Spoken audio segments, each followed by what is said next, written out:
जय हिंद दोस्तों। इससे पहले हमने पार्ट 1 में देखा था कि हमारे देश की राजधानी जो नई दिल्ली है वो कब बनी थी और इससे पहले क्या थी, और बहुत सी चीज़ें सीखी थी भारत के देश के बारे में अपने। जैसे भारत के उत्तरी बिंदु को क्या कहा जाता है, दक्षिणी बिंदु को क्या कहते हैं, भारत के पूर्वी बिंदु को क्या कहा जाता है, भारत के पश्चिमी बिंदु को क्या कहा जाता है, भारत के स्थलीय सीमा की लंबाई कुल कितनी है और भारत के जलीय सीमा की लंबाई कितनी है, भारत के उत्तर से लेकर दक्षिण तक लंबाई कितनी है, पूरब से लेकर पश्चिम तक लंबाई कितनी है, और भारत का क्षेत्रफल कितना है। ये पार्ट 1 में देखा था। यदि आपने पार्ट 1 नहीं देखा है तो उसे आप जरूर देखें। और आज हम सीखेंगे कि किस देश के साथ अपने भारत देश की सबसे लंबी सीमा है। वो है बांग्लादेश, जिसकी है 4096 किलोमीटर।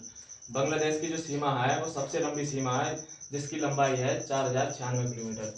और अफगानिस्तान की सबसे छोटी सीमा रेखा है, वो है 106 किलोमीटर। तो ये दो क्वेश्चन हो गए कि किस देश के साथ में भारत की सबसे लंबी सीमा है, वो बांग्लादेश, और किस देश की सबसे छोटी सीमा है, तो वो है अफगानिस्तान के साथ में। और मैंने कुछ ये पॉइंट को नोट कर दिया है, इन्हें देखें और नोट भी कर लें। जैसे नेपाल भारत का सबसे पड़ोसी देश है, जिसकी राजधानी काठमांडू है। भारत की बांग्लादेश के साथ सबसे लंबी सीमा है 4096 किलोमीटर, ये नोट कर लें आप। भारत की अफगानिस्तान के साथ सबसे छोटी सीमा है सिर्फ 106 किलोमीटर। श्रीलंका और मालदीव की भारत के साथ केवल जलीय सीमा है। पाकिस्तान, म्यांमार और बांग्लादेश की भारत के साथ स्थलीय और जलीय दोनों ही सीमा है।